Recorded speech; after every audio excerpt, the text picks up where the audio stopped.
Hello students, আজকে আমরা তোমাদের ইংরেজির বই দ্য ফার্স্ট ফ্লাইটের প্রথম গল্পটা পড়ব। আর এই গল্পের নাম হলো a letter to God by G L. Fuentes. তো চলো জেনে নেই এই গল্পতে কি আছে। যদিও খুব ইন্টারেস্টিং গল্প, খুব ভালো লাগবে তোমাদের এই গল্পটা পড়ে। আর আমরা এই গল্প থেকে অনেক কিছু জানতে পারবো, শিখতে পারবো। তো চলো এই গল্পতে যাই। তবে হ্যাঁ, গল্পতে যাওয়ার আগে আমি গল্পের একটা ছোট্ট একটা জিস্ট তোমাদের সামনে তৈরি করে দিতে চাই। ফার্স্ট অফ অল আমরা জানবো যে এই গল্পটা যেটা আ লেটার টু গড, এই গল্পের মেইন ক্যারেক্টারকে, দ্যাট মিনস প্রোটাগনিস্টকে। তো যদি আমি প্রোটাগনিস্টের কথা বলি, ঠিক আছে, যদি আমি প্রোটাগনিস্টের কথা বলি, এখানে ল্যাঞ্চো নামের একজন কৃষক, ল্যাঞ্চো নামের একজন কৃষক যে এই গল্পের প্রোটাগনিস্ট, মানে মেইন ক্যারেক্টার। তো চলো জেনে নেই কি হয় এই গল্পতে। ল্যাঞ্চো নামের একটা মেইন ক্যারেক্টার যার কথা আমি তোমাদেরকে বলছি। চলো ল্যাঞ্চো থেকে শুরু করে ছোট্ট একটা জিস্ট আগে আমি তৈরি করে দিই, দেন আমি চ্যাপ্টারটাকে লাইন বাই লাইন তোমাদেরকে এক্সপ্লেন করব। ল্যাঞ্চো একজন ফার্মার ছিল যে একটা খুব সুন্দর একটা হিল সাইড এরিয়াতে থাকতো। ওর বাড়িটা একটা পাহাড়ির উপরে, একদম ক্রেস্ট অফ হিল, যেটা আমরা বলতে পারি ক্রেস্ট অফ হিল, ঠিক আছে। ক্রেস্ট, ক্রেস্ট মানে হয় একদম হিল টপ যেটা। তো সে ওইখানে থাকতো, আর চারিপাশে পাহাড়ি, নদী আছে পাশে, খুব সুন্দর একটা সিনারি। কিন্তু হ্যাঁ, ওর বাড়ির সামনে ছিল ওর, মানে আমরা যেটা বলতে পারি ক্ষেত, বা ওর যে ফিল্ড, যেখানে সে লাগিয়েছিল ভুট্টা, মানে কর্নের ফিল্ড ওর ছিল। তো সে ছিল একজন কৃষক। তো ল্যাঞ্চো কি ছিল? একজন কৃষক। আর সে কি লাগিয়েছিল? কর্ন লাগিয়েছিল। আমরা যেটা, আমরা বাঙালিরা বলে থাকি এটাকে ভুট্টা, হিন্দিতে এটাকে মাক্কা বলে। তো এবার সে চেয়েছিল যদি একটু হালকা বৃষ্টি হয়ে যেত, তাহলে আমি যে এই যে আমার যে কর্ন আছে, আমার যে ভুট্টা আছে, ভুট্টাগুলোকে কাটতে একটু সুবিধা হতো। তোমরাও যেমন জানো যে বৃষ্টি হলে কি হয়, মাটিটা একটু নরম হয়ে যায়। তো সেই ক্ষেত্রে যখন কৃষকরা যে ফসল যখন কাটে, তো তাদের জন্য একটু সুবিধা হয়ে দাঁড়ায়। তো সেও চেয়েছিল যে আমার যদি একটু একটু হালকা একটা বৃষ্টি, একটা শাওয়ারের মতো যদি হয়ে যেত, তাহলে আমি আমার ফিল্ডকে খুব সুন্দরভাবে হারভেস্ট করতে পারলাম, বলে ফসলকে হারভেস্ট করতে পারলাম। বাট যেটা সে ভাবলো, মানে যেটা ভেবেছিল ওইটা হলো, কিন্তু ওইটা কনভার্ট হয়ে গেল একটা ডিজাস্টারে। মানে আমরা বলতে পারি যেই বৃষ্টির সে আশা করেছিল, যেই রেনের সে আশা করেছিল, ওইটা কনভার্ট হয়ে গেল হেল স্টর্মে। মানে আমরা যেটা বাংলাতে বলে থাকি শিলাবৃষ্টি। আর আমরা এটাও জানি যে শিলাবৃষ্টি হলে কি হয়, ফসল নষ্ট হয়ে যায়। এবার যাই হোক না কেন, তোমরাও জানো সবাই।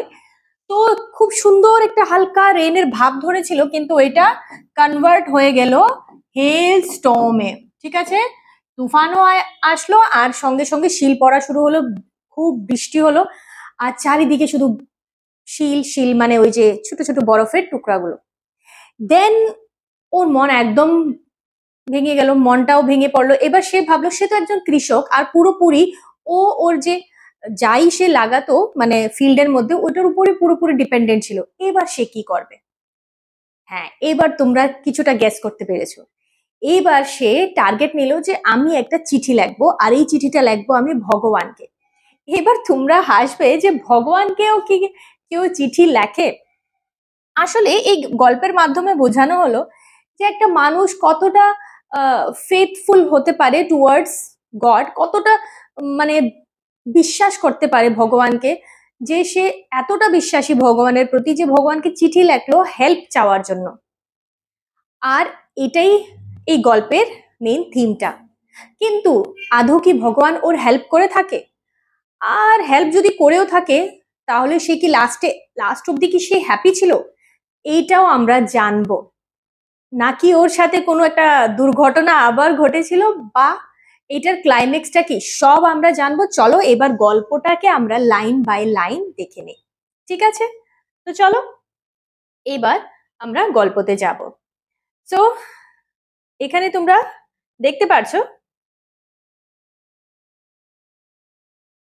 Story A Letter to God by G.L. Fuentes revolves around the idea of having unquestionable belief in God. এই গল্পতে বোঝানো হলো যে একটা মানুষ যে ভগবানকে কতটা বিশ্বাস করে বা করলো, এটা আইডিয়াটা আমরা এই গল্পের মাধ্যমে পাই। তো story is set in a Latin American country. গল্পটা যেটা, এটা ইন্ডিয়া বেসড না, এটা একটা ল্যাটিন আমেরিকান কান্ট্রিতে বেসড। আর ল্যাঞ্চো একজন কৃষক, farmer. Protagonist of the story, যেটা আমি তোমাদেরকে শুরুতে বললাম, মানে এই গল্পের main character, writes a letter to God seeking help, আর সে ভগবানের কাছে হেল্প চায়।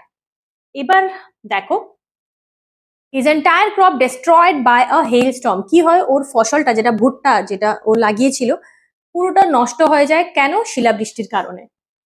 Writer ডেপিক্টস the unwavering faith of a farmer in god. এবার রাইটার মানে জিএল ফিউয়েন্টিস দেখান যে কি করে একটা ফার্মার, ওর যে বিশ্বাস, যে বিশ্বাসটাকে কেউ মানে ভাঙতে পারেনি, এতটা বিশ্বাস সে ভগবানকে করেছিল।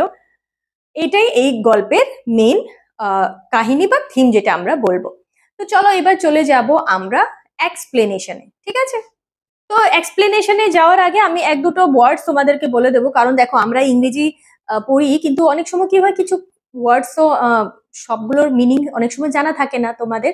তো সেই ক্ষেত্রে আমরা যদি মিনিং গুলো শিখে নেই পাশাপাশি, এটা ভালো হবে। আর তোমরা জানো যে IINS এ এই ধরনের ওয়ার্ড মিনিংস বলো বা যাই বলো, সায়েন্স হোক যাই হোক, সবগুলোর ওয়ার্ড মিনিংস হোক, সায়েন্সের কোনো একটা বলতে পারো ফর্মুলা হোক, সবগুলোকে খুব ইজি ওয়েতে, ইভেন ইফ ম্যাথসকেও SST-কেও ইজি ওয়েতে শেখানো হয় থ্রো মেমোরি টেকনিক্স। এবার হ্যাঁ, এই টেকনিকগুলো আমি তোমাদেরকে এখন অনলাইন ক্লাসে দিচ্ছি না, ক্লাসে আমরা এটা অলরেডি ডিসকাস করেছি। তো চলো এবার দেখো, ভ্যালি। ভ্যালি মানে যেখানে নদী, বিদ্যুৎ, ভূমিখণ্ড যেটা থাকে না, মানে ধরো না দুটো পাহাড়ের মাঝামাঝি যে রাস্তাটা থাকে, যে খালি জায়গাটা থাকে, ওটাকে ভ্যালি এরিয়া বলে। ক্রেস্ট, তোমাদেরকে আমি শুরুতে বলেছিলাম শিখা, কোনো একটা হিলের উপরের জায়গাটা।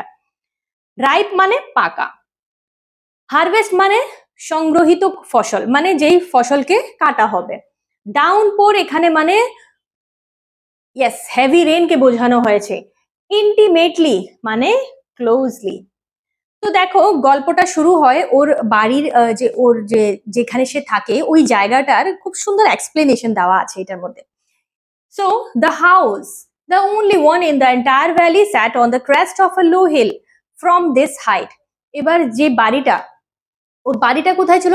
একটা পাহাড়ের একদম উপরে, একদম টপ অফ দ্য হিল। আর যেই হাইট থেকে তুমি দেখতে পারবে খুব সুন্দর নদী পাশে, চারিদিকে খুব সুন্দর একটা দৃশ্য। আর ওই যে ওর যে ভুট্টার ক্ষেতগুলো পেকে আছে এটাও বোঝা যাচ্ছে।